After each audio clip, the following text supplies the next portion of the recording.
es la principal causa de mortalidad materna a nivel mundial. No es así en la Argentina, ahora vamos a ver otra estadística, pero sí que en el mundo esta es la primera causa de muerte materna. Le sigue, digamos, en orden de frecuencia la hipertensión y las infecciones. Y lo que vamos a ver, que en Argentina tenemos una estadística un poco invertida. Entonces, por eso es que este tema no podíamos dejar de darlo, no podíamos dejar de discutirlo, y es un tema que necesita, digamos, mucho estudio de su parte y mucha atención de su parte. Hay un concepto que es importante que ustedes tengan en cuenta, que es un concepto más epidemiológico en lo que es obstetricia, que es el concepto de near miss, que near miss es si hacemos la traducción, digamos, literal, es como casi perdida, ¿sí? O casi muerta, podríamos decirlo también. Se trata justamente de una complicación materna aguda grave, pero que justamente no muere, ¿no? Y esto es importante porque cuando nosotros queremos hacer análisis, sobre todo de lo que son las intervenciones oportunas eh, o causas, bueno, un montón de cosas que podemos analizar, cuando queremos ver en general la cantidad de embarazadas que se mueren son poquitas, realmente la estadística eh, siempre estamos hablando de 4, 5, 6, 7 o 10 embarazadas en el país, capaz que se mueren, bueno, tal vez un poco más, en verdad. Ahora vamos a ver otro número. Pero en general, si yo hablo de un hospital, por año va a tener una o dos muertes maternas, de un hospital grande, como por ejemplo puede ser el Iturraspe, o a veces el Cuyen puede llegar a tener un número mayor porque recibe accidentados, entonces está relacionado a mortalidad materna indirecta, ¿sí? Eh, pero en general, en el ámbito de la obstetricia, lo que más nos importa es la mortalidad materna directa, es decir, aquellas causas que están relacionadas al embarazo.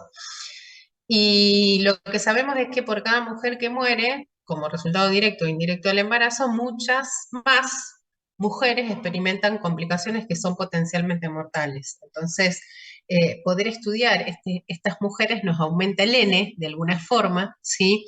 Y nos da más oportunidad para identificar algunos aspectos en relación a la calidad de atención, fallas en el sistema sanitario, bueno, algunas cuestiones de intervención, etcétera. Entonces, por eso es que este concepto es muy importante y si alguno prestó atención, detrás del carnet perinatal hay, lo que pasa es que a veces en las fotocopias, cuando los carnets son fotocopiados, lo sacan, justamente sacan esa parte, pero detrás del carnet perinatal hay una parte que ocupa toda la hoja de la parte trasera del carnet, que es justamente el near miss, que es importante completarlo en el caso de que tengamos situaciones eh, de morbimortalidad materna.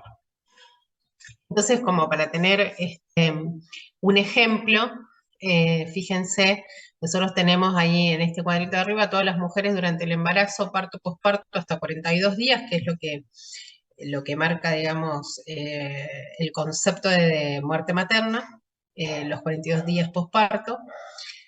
De ahí vamos a tener mujeres que se complican y mujeres que no. De las mujeres que se complican, vamos a tener patologías que van a poner potencialmente en riesgo la vida y patologías que no van a poner potencialmente en riesgo la vida. Eh, y de esas, a su vez, vamos a tener patologías que efectivamente ponen en riesgo la vida, de las cuales algunas se mueren y otras no. Entonces, la idea es que lleguemos al análisis de esos cuadritos rosados, ¿sí? Para poder establecer determinadas políticas en salud. Y fíjense cómo lo podemos traducir en lo que es hemorragia, ¿no? Tenés todas las mujeres embarazadas, algunas en el posparto pueden llegar a ser atonía uterina. De esas, algunas van a ser una hemorragia posparto severa y otras no. De esas que hicieron hemorragia posparto severa, algunas se van a chocar y otras no. Y fíjense que algunas van a sobrevivir y otras no. Lo más probable es que la mayoría sobrevivan, de hecho. Entonces, en nuestro país hay una intervención, o sea, esto está relacionado, esto que les marcaba antes, por ahí suena un poco aburrido, pero está dentro de lo que son las políticas en salud. Pero justamente gracias a este concepto que tenemos de NIANMIS, en nuestro país nosotros implementamos una política que es la de alumbramiento activo, ¿sí? Entonces, ustedes saben que hacemos una propuesta, como hablábamos no sé quiénes estuvieron en el taller este martes, que hablábamos en parto, tratamos de ser lo más espontáneo posible o que todo suceda lo más espontáneamente posible a lo largo de todo el trabajo de parto y parto, excepto en el alumbramiento. Justamente el alumbramiento es donde nosotros tratamos de ser activos, ¿sí? Por eso es que el alumbramiento no es espontáneo, como lo marca a veces Schwartz, que dice que hay distintos tipos de alumbramiento dirigido, espontáneo. Nosotros hacemos justamente un alumbramiento activo para prevenir esta causa, esta principal causa de mortalidad materna a nivel mundial, pero fíjense que en esta estadística del 2022, que es la última que publicó el LEIS, el hemorragia postparto está dentro de la tercer causa de mortalidad materna, es decir, se murieron en 2022 15 mujeres por hemorragia postparto en el país. Como primera causa, los trastornos hipertensivos del embarazo, se murieron 41 en el 2022. Bueno, de hecho por eso es la simulación que nosotros hacemos al principio. Y como segunda causa de muerte, las infecciones, sepsis y otras complicaciones relacionadas con el puerperio. Como tercer causa de muerte, entonces, hemorragia postparto. Y fíjense en este otro, que esto es gracias a esta intervención, ¿no es cierto?, que nosotros hacemos, y por eso es importante, digamos, conservarla y que ustedes tengan claro este tema del alumbramiento activo, ahora lo vamos a recordar. Entonces, fíjense que en lo que refiere a la pérdida de sangre, ¿no es cierto?, eh, eh, tenemos como distintos momentos de intervenciones, ¿no es cierto?, hasta la muerte. Y bueno, justamente el momento de la prevención es uno de los más importantes. Fíjense que es donde nuestra intervención, digamos, genera mayor efectividad. Entonces, vamos a partir, a ver, les puse ahí. Ah, no, ahí les había puesto les puse un videíto después para que lo vean con la clase. Eh, entonces vamos a partir de la definición de hemorragia postparto, que es la pérdida de sangre anormal y excesiva que supera el litro de sangre. Ustedes pueden encontrar alguna bibliografía que habla de 500 mililitros en el parto y de 1 litro en la cesárea, ¿sí?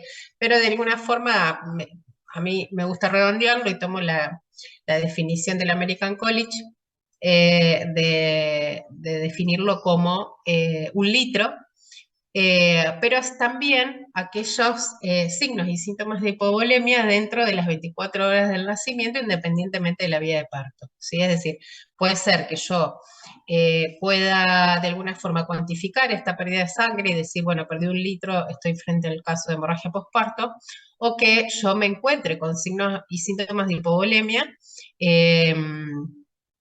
y que voy a tener que estar pensando que esta paciente puede estar dentro de un cuadro de hemorragia postparto.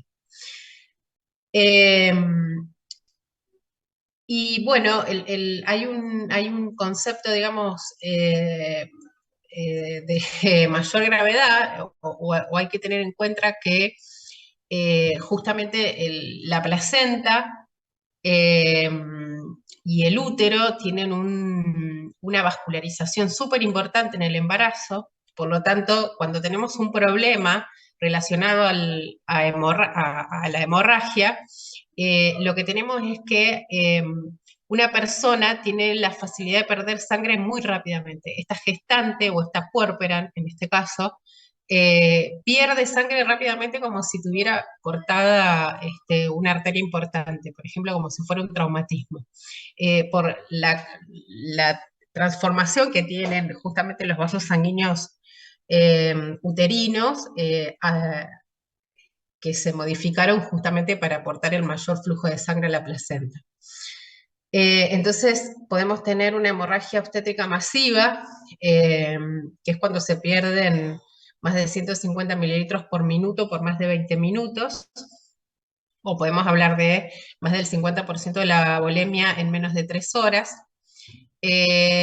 o, bueno, justamente cuando se requiere hay un requerimiento transfusional masivo. Eh, Justamente lo que va a traer es esta tríada peligrosa, bueno, no me acuerdo bien cómo se le dice a esto de o tríada mortal, que justamente lo que se genera es hipotermia, acidosis o agulopatía, y son las causas de muerte de estas mujeres.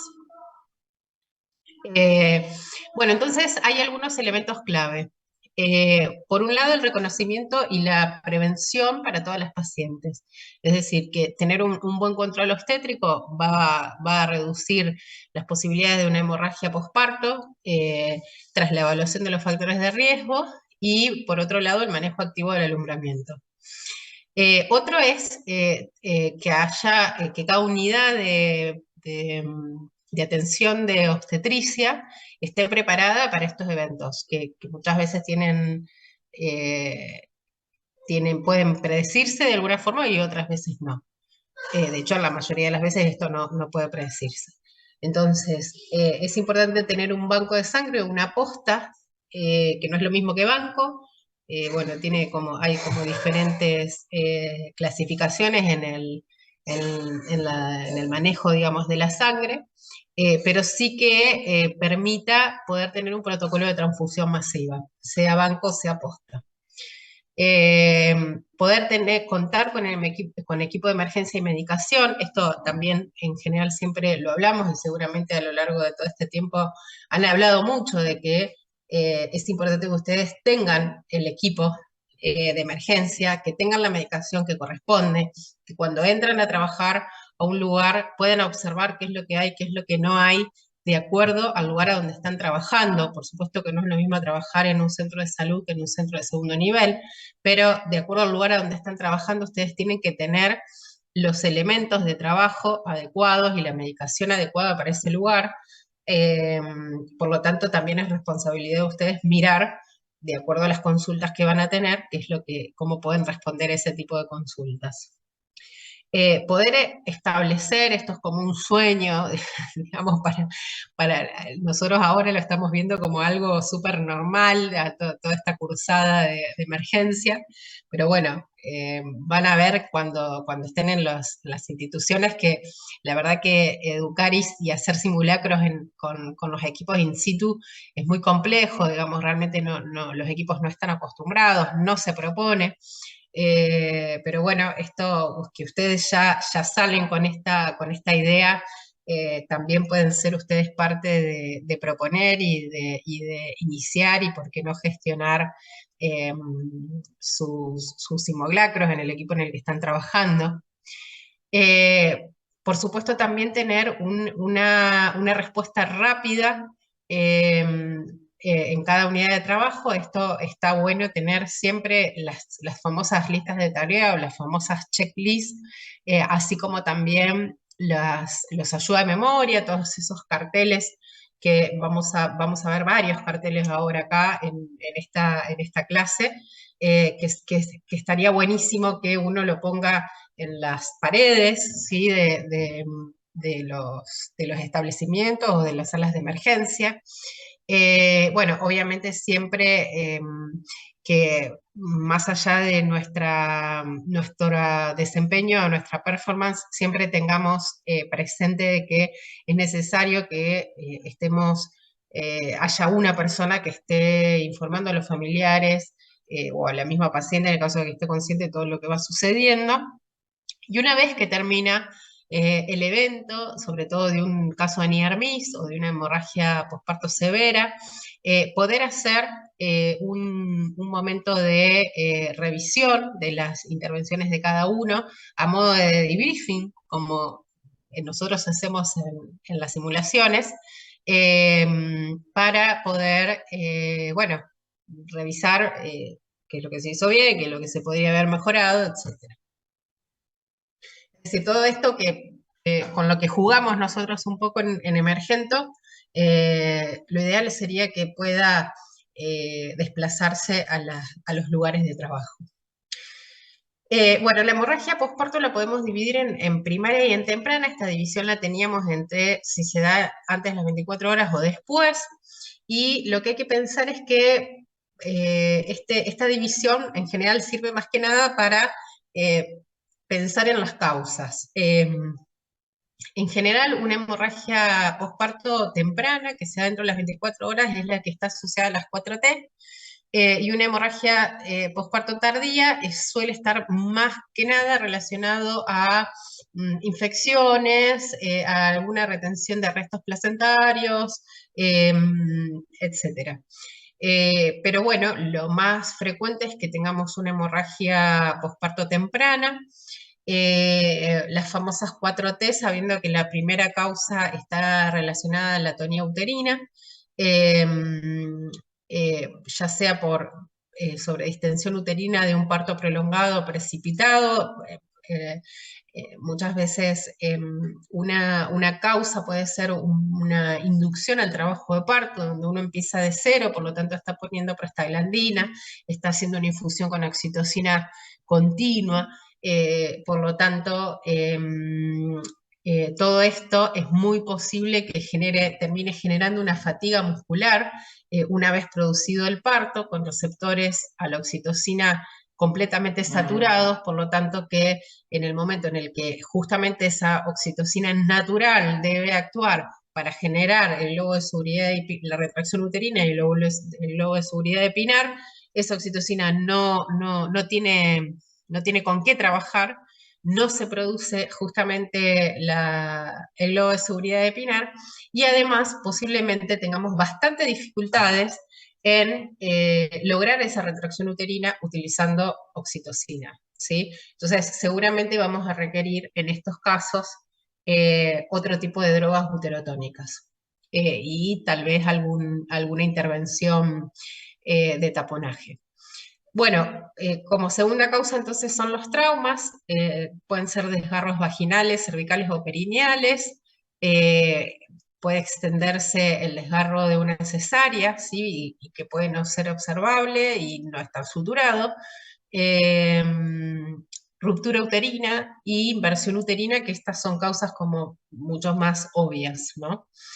Eh, la otra es que haya retención de restos placentarios o anormalidades placentarias, sobre todo la anormalidad placentaria más preocupante o más grave es un acretismo placentario. Los acretismos placentarios están en general asociados a cicatrices de cesáreas anteriores, entonces son cosas que yo tengo que sospechar y observar. Siempre que haya una placenta anterior, es importante hacer una buena ecografía para identificar si esa placenta no está insertada sobre el área de la cicatriz de la cesárea anterior. Eh, entonces, bueno, ahí siempre es importante sospecharlo y sobre todo si tengo una retención placentaria, ¿sí? Si por algún motivo yo estoy asistiendo a un parto y se retrasa más de 30 minutos la salida de la placenta y estoy tentada a hacer un alumbramiento manual, ojo, si lo vas a hacer, porque tener quirófano al lado y las cosas más o menos ordenadas y preparadas, porque si es un acretismo placentario, vas a hacer un alumbramiento manual, vas a desprender los vasos que están más profundamente insertados en el miómetro y se va a generar una hemorragia posparto bastante más grave.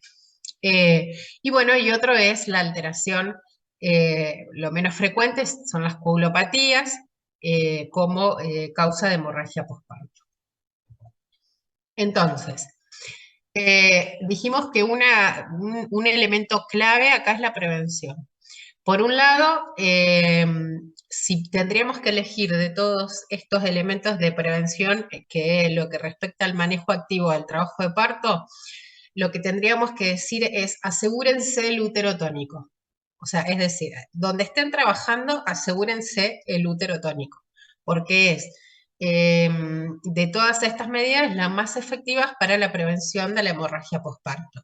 ¿Cuál es el útero tónico de elección? La oxitocina, que lo pueden hacer 10 unidades internacionales, que es una ampolla, que lo van a hacer intramuscular o endovenosa. Esto lo van a hacer una vez que pinzan el cordón, o algunos hablan del hombro anterior, pero para mí está bien, una vez pinzado el cordón, hacer la administración de oxitocina. Puede ser que la oxitocina no esté disponible. ¿Por qué no puede estar disponible la oxitocina? En lugares muy pobres, donde no hay heladera, ¿sí? Porque la oxitocina tiene que estar conservada, digamos, a una temperatura templada, o porque el parto se dio en un lugar que no hay una maternidad. Entonces, lo que tienen que tener es o algún útero tónico termoestable que pueda estar en una valijita de urgencia, como puede ser la carbetocina, o pueden tener otro útero tónico inyectable, como es la ergonovina o la metilergonovina, o misoprostol, que lo pueden hacer por vía oral, 600 microgramos, que serían 3 pastillitas del misoprostol de 200, que en general es lo que viene. Bueno, otra parte del alumbramiento es el pinzamiento tardío del cordón umbilical, que lo que se recomienda es que se esperen más o menos 1 a 3 minutos o que deje de latir el cordón. Esto en realidad está más asociado a la prevención de la anemia en el recién nacido. Y el otro punto es la tracción controlada del cordón, que esto es importante, supongo también lo habrán hablado con Cele, el grupo que trabajó parto, es importante saber hacerlo, ¿sí? Si no lo sabemos hacer, es preferible no hacerlo o sostener, digamos, el cordón esperando el alumbramiento para evitar la inversión uterina. Y el otro punto que siempre a veces está discutido, pero ya hace rato que se propone que no se haga más, es el masaje uterino.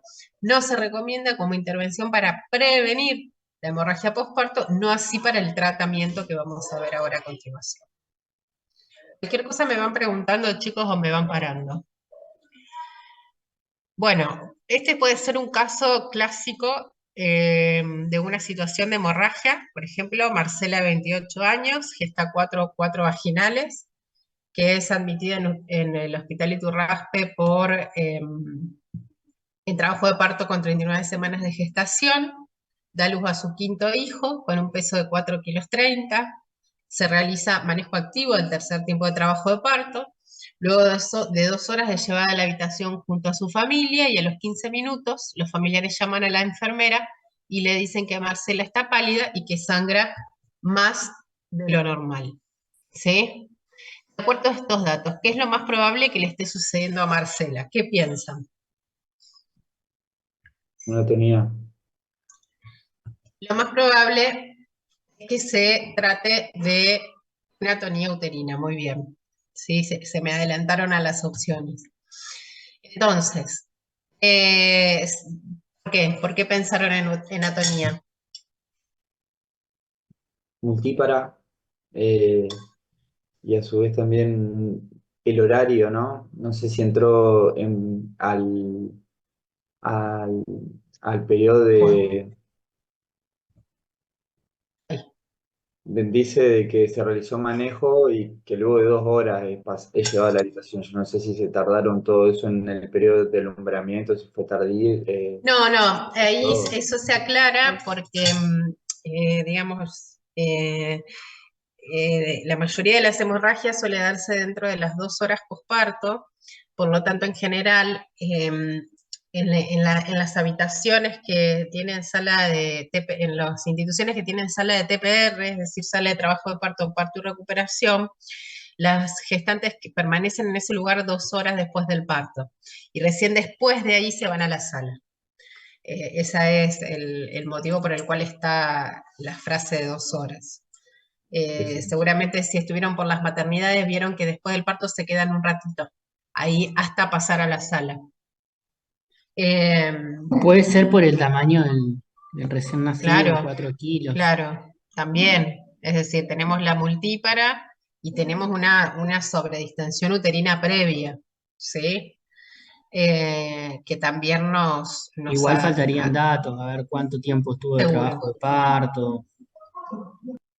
Sí, seguro, seguro. Pero bueno, la idea era moverlos un poquito. Entonces, bueno, cuando tenemos una hemorragia posparto, tenemos que de alguna forma tener como todas estas cosas presentes que hay que tratar de hacerla lo más rápido posible y medio simultáneo. Por un lado, la comunicación al personal pertinente. Por otro, un inicio de reanimación con maniobras de reposición de líquidos y de oxigenación.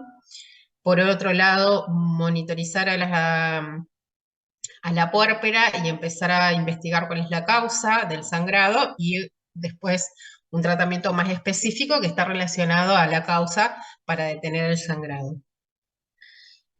Entonces lo que vamos a tener son como, está bueno, me pareció piola esta forma que tienen algunos de dividir esto, el abordaje en etapas. Tenemos el minuto cero, por así decirlo, donde estamos evaluando signos vitales, sensorio, perfusión capilar, diuresis, ¿sí? Tenemos que con esta evaluación establecer el nivel de shock hipovolémico. Es cardinal el estado del sensorio, ya que luego le pueden seguir los signos de alteración de perfusión, de pulso y de presión arterial.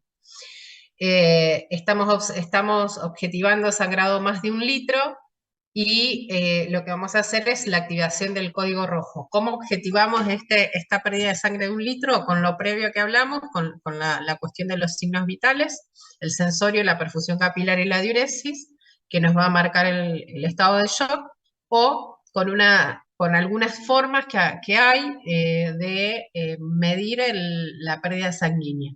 En algunos lugares hay una bolsa, en algunos lugares se usa, no acá en Santa Fe, se usa una bolsa colectora eh, y se, y se miden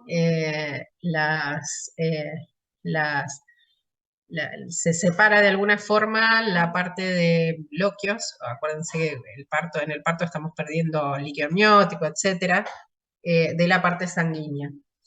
Pero bueno, lo más útil en general es la parte clínica para evaluar la estimación de pérdida sanguínea.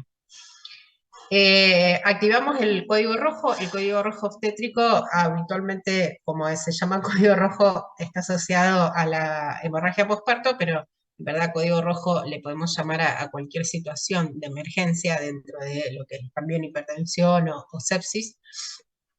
Y vamos a pedir ayuda, necesitamos equipo multidisciplinario, necesitamos que haya un líder que pueda estar manejando la situación y en lo posible poder contar con una checklist.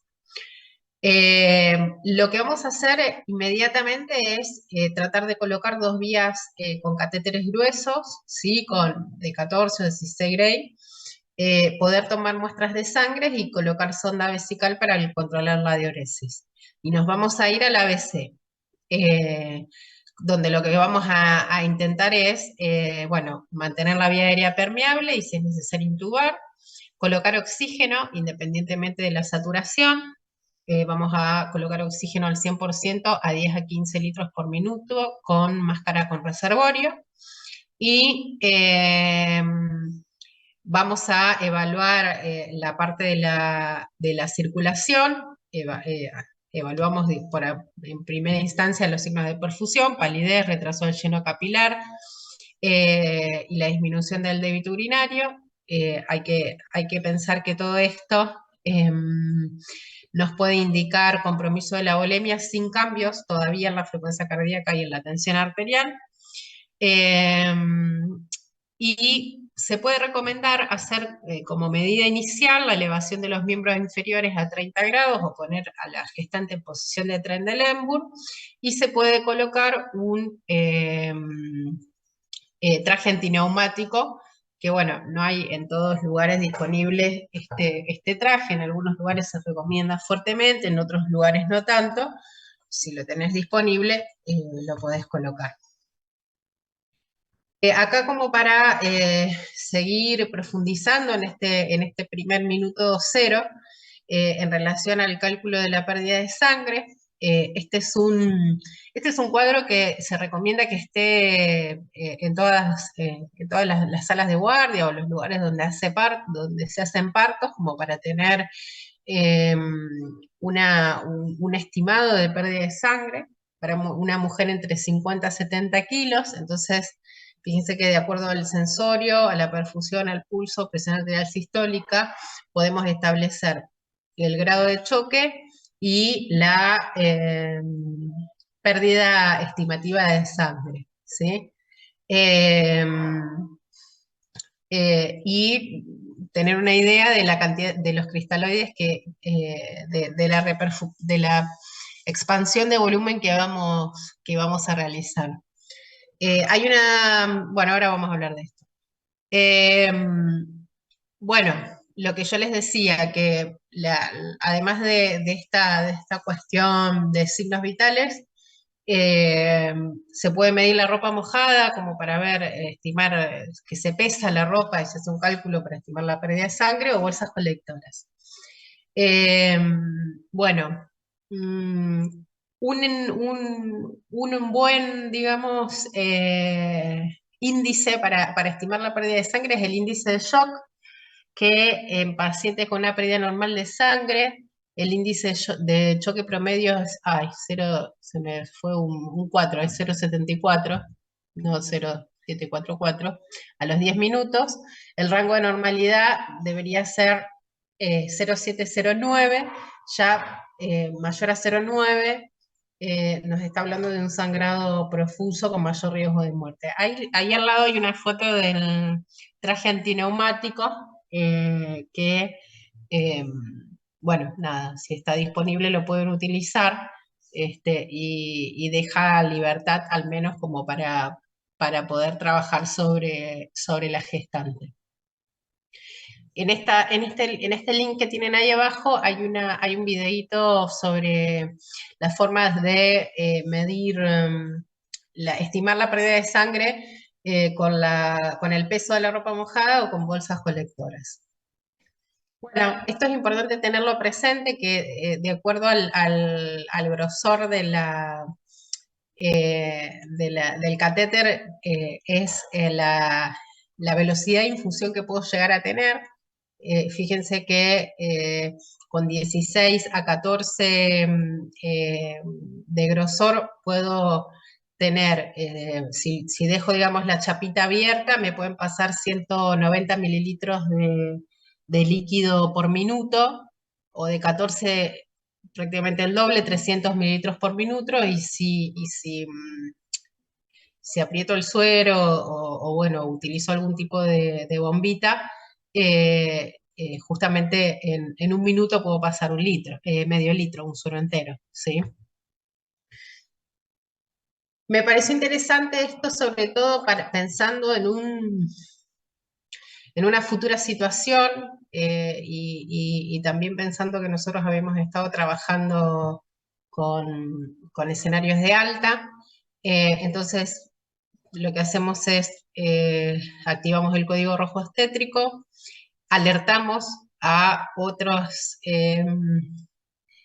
a otros profesionales del equipo de salud, como banco de sangre, sala de cirugía, unidad de cuidados intensivos, y podemos ubicarnos de acuerdo al rol de cada uno, eh, en la cabecera del paciente, en los brazos para manejar la circulación, en la cabecera para manejar entonces la vía aérea, vigilar el estado de conciencia y tomar los tiempos de todo lo que va pasando. En los brazos justamente para chequear los pulsos, canalizar, realizar laboratorio, tomar muestra de sangre, empezar con la reposición de líquido y empezar con la medicación que se coloque endovenosa. Y seguramente el líder, justamente a diferencia de otros escenarios, en este caso el líder va a ser quien esté entre las piernas de la paciente trabajando con el útero, ¿no? Entonces, eh, lo que lo que va a hacer es ir justamente trabajando y tomando las decisiones desde ahí, porque va a ser quien va a estar objetivando la pérdida de sangre y la necesidad o no de hacer más o menos intervenciones. Entonces, bien, ahí estuvimos hasta lo que sería el minuto cero, ¿no? El primer paso entonces va a ser iniciar la reperfusión. Lo que se recomienda es solución fisiológica o Richter de lactato a 39 grados centígrados para evitar la hipotermia. La recomendación es que se hagan bolos de 300 a 500 mililitros y que a partir de los 500 mililitros se reevalúe la paciente para ver si seguimos colocando, si seguimos reperfundiendo, el riesgo de una hidratación excesiva es la coagulopatía dilucional, que es un problema que tal vez no lo vamos a ver inmediatamente, tal vez nosotros salvamos la paciente, transfundimos, hacemos todo, pero la paciente termina en terapia y después se termina muriendo en terapia de eso. Entonces, bueno, el tema del líquido hay que ser bastante cuidadoso. Empezamos con masaje uterino. Todo esto lo vamos a hacer al mismo tiempo. Reperfusión, masajes uterinos, uterotónicos, ácido tranexámico y vamos a mandar a hacer el grupo y factor, el cross-match y a pedir 2 unidades de glóbulos rojos que vayan teniendo preparado. Y empezar a buscar la etiología del sangrado y pensar ya en el tratamiento. Si es necesario, empezamos a pensar en quirófano y en el equipo de cirugía. Cada 15 minutos controlamos TA, frecuencia cardíaca, frecuencia respiratoria y diuresis. Una recomendación es que hagamos una reevaluación una vez infundido 500 mililitros de cristaloide. Si tenemos una respuesta rápida que retorna a lo normal, ¿sí? Lo que estamos pensando es que perdió entre 500 y 1500, es decir, que ha tenido un choque leve, ¿sí? Por lo tanto, bueno, podemos trabajar un poco más tranquilo. Si después de 500 mililitros estamos con hipotensión recurrente, con menos de 90, con sensorio comprometido, bueno, con taquicardia, con pulso radial débil, tenemos que pensar que la pérdida estimada de sangre es mucho mayor. Entonces, lo que podemos hacer es ya transfundir las 2 unidades de glóbulos rojos, incluso sin esperar el cross-match. Le pasamos 2 cero negativos, ¿no es cierto? Que es importante que eso esté ahí listo. Y en el caso de que no tengamos una respuesta directamente, donde todos los signos permanecen anormales, tenemos que pensar que hay una pérdida de sangre mayor a 2 litros, más del 40% de la volemia. Entonces hay que ir pensando en la necesidad de tener que hacer una transfusión masiva, que ahora ya lo vamos a ver, en lo posible avo-compatibles. Dijimos que acá les habíamos dicho entonces masaje uterino, uterotónicos y ácido tranexámico. ¿Qué pasa en relación a los uterotónicos? Los fármacos uterotónicos, vamos a empezar con la oxitocina. La oxitocina viene cada ampolla de 20 unidades internacionales. Podemos hacer una dilución de 4 ampollas de oxitocina en 500 de solución fisiológica y lo que podemos decidir es pasar 40.000 unidades internacionales por minuto. Eso lo vamos a lograr a 60 microgotas por minuto o a 20 gotas por minuto. Idealmente haciéndolo con bomba de infusión. Esto, digamos, sería un suero en paralelo a la infusión de fluidos, ¿no es cierto? En el caso de que no tengamos oxitocina, podemos utilizar metilergonobina, que la ampollita también viene entera de 0,2 miligramos. La metilergonobina está contraindicada endovenosa, se pone solamente intramuscular y está contraindicada en las personas hipertensas o con algún tipo de cardiopatía. Se coloca intramuscular una ampolla, a los 20 minutos podemos poner una segunda ampolla y después podemos poner una ampolla cada 2 a 4 horas con máximo de 5 dosis, ¿sí? Si no tenemos estos medicamentos o no hay respuesta, porque esto puede ser una cuestión, digamos, continua, es decir, hago la infusión de oxitocina, no tengo respuesta, puedo probar con ergometrina. No tengo respuesta, bueno, puedo probar con misoprostol en dosis de 800 miligramos, que son 4 de 200, que bueno, acá lo pone como vía sublingual. El tema es que si lo hacemos, digamos, como tercera droga uterotónica, seguramente tengamos una paciente que pueda estar ya con un sensorio alterado, por lo tanto, la recomendación es que se coloque intrarrectal. Al mismo tiempo, fíjense todo al mismo tiempo, tenemos que preparar ácido tranexámico, donde lo que ponemos es también es una ampolla, el ácido tranexámico, viene 1 gramo, la ampollita, eso lo diluimos en 10 mililitros, ¿sí? Y tratamos de pasarlo en 10 minutos.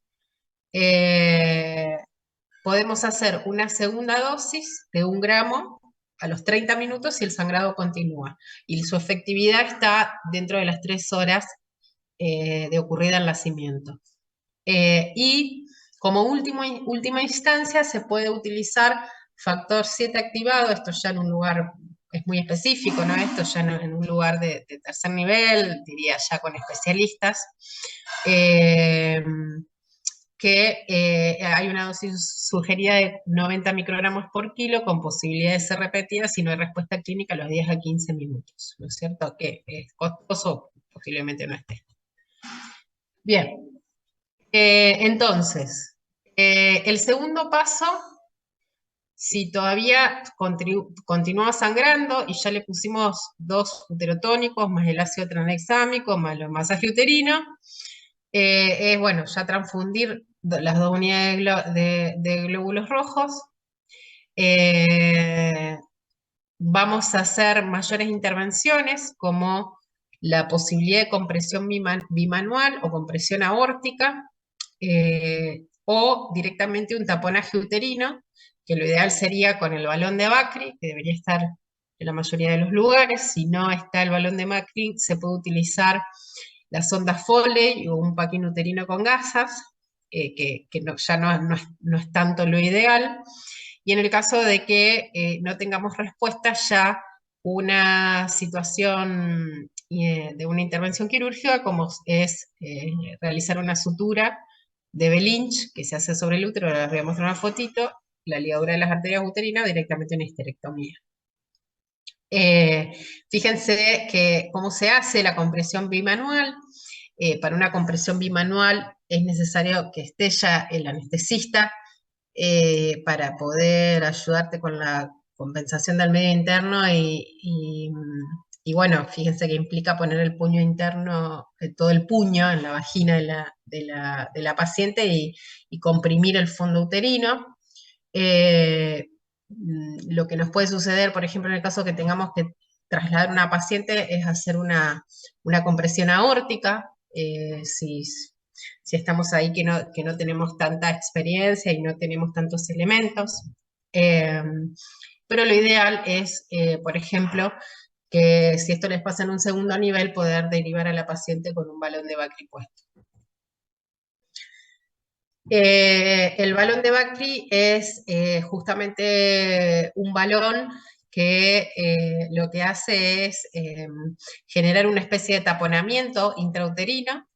Y bueno, es un balón que se infla con agua destilada o solución fisiológica.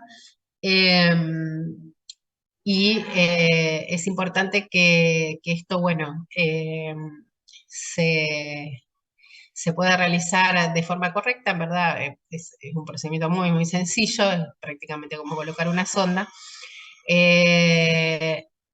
Sí es importante para prevenir que el balón se desplace, porque sobre todo después de un parto van a tener el cérvix dilatado, ¿no es cierto? Y si salió un bebé, el balón también se puede salir. Es colocar un taponaje para que el balón de Bacri quede en su lugar y no se desplace. Abajo, perdón que está grabada la clase también. Y abajo hay un balón de EPS, que es uno más nuevo, digamos, que justamente lo que tiene es el balón intrauterino y abajo un balón para que haría de taponaje como la foto que está ahí arriba. Estas son las famosas suturas que les decía, la sutura de Belinch, que lo que trata es de hacer como una compresión mecánica, pero por afuera, a través con puntos, ¿sí? Bueno, hay otra técnica que se llama Heyman, y bueno, ya la ligadura de la arteriouterina, que bueno, todo esto obviamente implica un procedimiento quirúrgico. La última opción de todas es la histerectomía. Bueno, como tercer paso, entonces ya cuando estoy con un gran problema, ¿no? Esto espero que si les toca experimentarlo, que sea en una institución ya de tercer nivel, es decir, que haya podido derivar la paciente, lo que hay que hacer es un protocolo de transfusión masiva.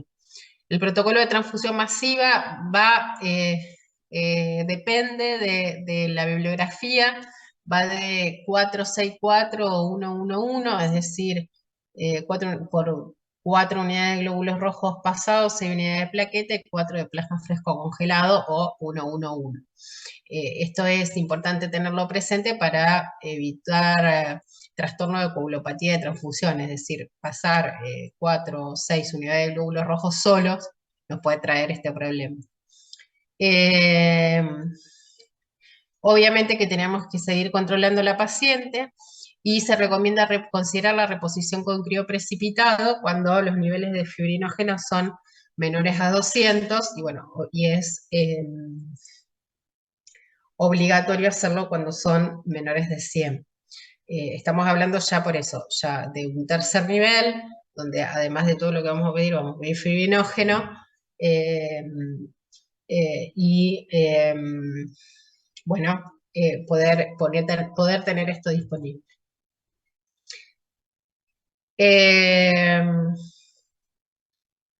Bueno, luego de la última etapa sería la de resolución, que luego de resuelta la etiología hay que determinar si la paciente requiere de pasar a UTI. Se debe explicar a la familia todo lo que sucedió, los pasos que se realizaron y cómo es el estado de la paciente. Se deben documentar todos los pasos en la historia clínica. Y bueno, es lo que hablábamos al principio, tener un momento de reflexión de estos casos que son situaciones muy estresantes realmente, poder revisar las acciones de cada uno con mucho respeto y siempre tener en cuenta esta posibilidad de hacer simulacros para el entrenamiento del equipo, ¿sí? Bueno, de hacerlo rápido para que no se me duerman. Díganme si tienen alguna duda. Profe, yo tengo una pregunta. Sí. Con respecto al manejo del yoga hipovolémico, había un cuadrito en una de las diapos que decía, digamos, lo que había que pasarle de líquido en base a aproximadamente lo que perdía la paciente, digamos. ¿Eso Sí. es así, tajante? Porque, Bueno, por ejemplo, no, decía, no, justamente ese es un cuadrito que tal vez está un poco más viejo, pero, a ver, históricamente siempre hablamos de una regla de que por cada mililitro de sangre perdida debíamos reperfundir 3 mililitros de fluido. Por eso es que eso está acorde al cuadrito, si ustedes ven. Vuelvo. Más o menos, fíjense, 1000 reperfundir 3000, 1500 reperfundir 4500, más de 2000, 6000. Eh, el tema es que el problema es que no. El problema es el riesgo de la coagulopatía dilucional. Ese es el problema. Que no lo vamos a ver nosotros inmediatamente, sino que lo va a ver el terapista cuando vos le lleves la paciente a terapia ya histerectomizada o lo que fuera, que se la va a llevar para que tenga que controlarla. Y bueno, va a tener ese dilema el vago, el vago en la fila. Entonces, las recomendaciones es ser un poquito más cuidadosos con la reposición de fluidos. Entonces, empezar de a bolos, que creo que es más o menos igual a lo que están dando ustedes ahora en Emergento, cuando tienen el claro, yoga sí, hipovolémico. por eso preguntaba. Entonces, es ir colocando bolos e ir controlando a la paciente. eh, a ver cómo reacciona. Esto es como lo último, lo más nuevo que pude encontrarles según una recomendación que encontré de OPS.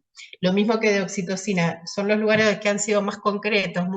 La bibliografía es bastante poco específica cuando se trata de decir, bueno, pero ¿cómo? ¿Cómo lo hago? O sea, ¿cómo pongo? Vos me decís 3 litros, pero ¿cómo le paso 3 litros? La primera hora le paso 3 litros, no es mucho. Bueno, entonces, yo les recomendaría esto, que nos basemos ya, ahí terminamos estando de alguna forma de acuerdo con las guías del adulto. Entonces, bueno, reponemos y evaluamos. Reponemos 500, por ejemplo, y evaluamos. Eh, la necesidad de seguir reponiendo.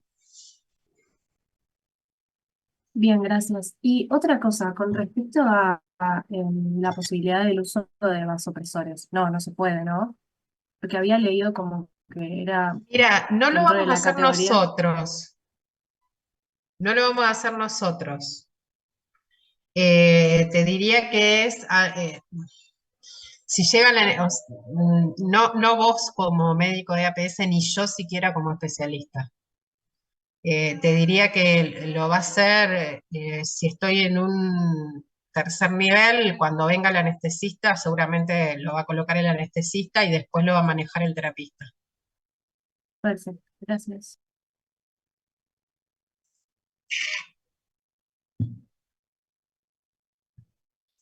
Bueno, chicos, ¿alguna otra duda más?